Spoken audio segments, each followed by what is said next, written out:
Lions playing Baltimore on Sunday. Yes. This I am wondering if we've reached a very strange place. You tell me if you think this is accurate. This whole season is strange, Doug. Yeah. Yes, it is. Strange and wonderful. I feel like this game has loss written all over it. And I'm not picking them to lose. I don't know what I'm doing just yet.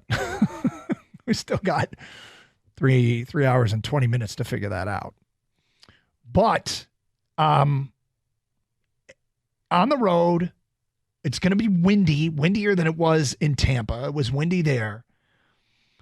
And the team with the better rushing attack in the wind is a very simplistic way to look at it. But if the wind impacts the game, I'll take the team with the better rushing attack. Baltimore has the better rushing attack, but that is led by the quarterback. It's not sort of a traditional, we'll line up and shove it down your throat, classic rushing attack.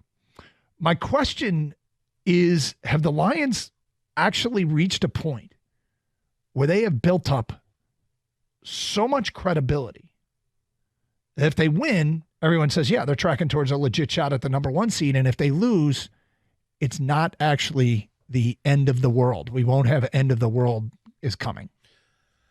I do think that's the case, and I think part of that is because Baltimore's a good team, and they're perceived as being a very good team. It's a road game.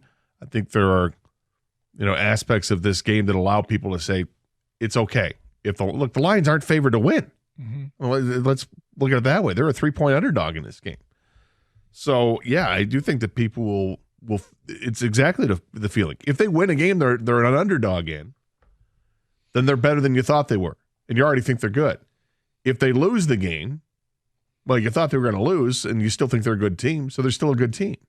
This again, this is why I say it's like having a job, not only a new job, but a job at a different industry. You mean we're not going to get same old Lions calls? I didn't say that.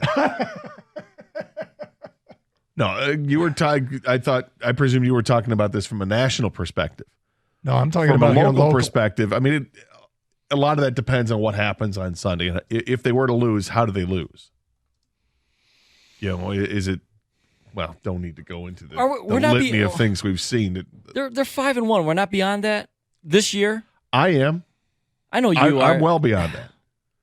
Because, they're one of the more elite teams. This week you read it off, Doug. All the national praise they're getting, from analysts and, media members, even fans, if you talk around the country.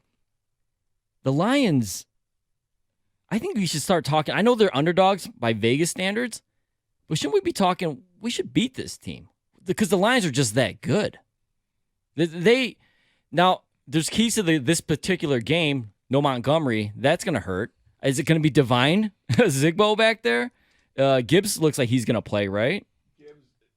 Gibbs and Reynolds both practice, and it seems like they're both ready to go. But Dave Montgomery's been so good for this team. I mean, that's going to hurt still, even if it is just Gibbs and Reynolds back there. I don't want to lower the bar for this team. That's what I'm saying. But I also don't think they're going to go 16-1, and this to me looks like the most losable game on the schedule. So if I'm going to pick a game for them to lose, why would I not pick the most losable game on the schedule? Is it unanimous that this is the most losable game on the schedule? Is this the last time this year that they'll be an underdog? I don't know. Dallas is an interesting one later on. We'll see how they respond to how they've been playing.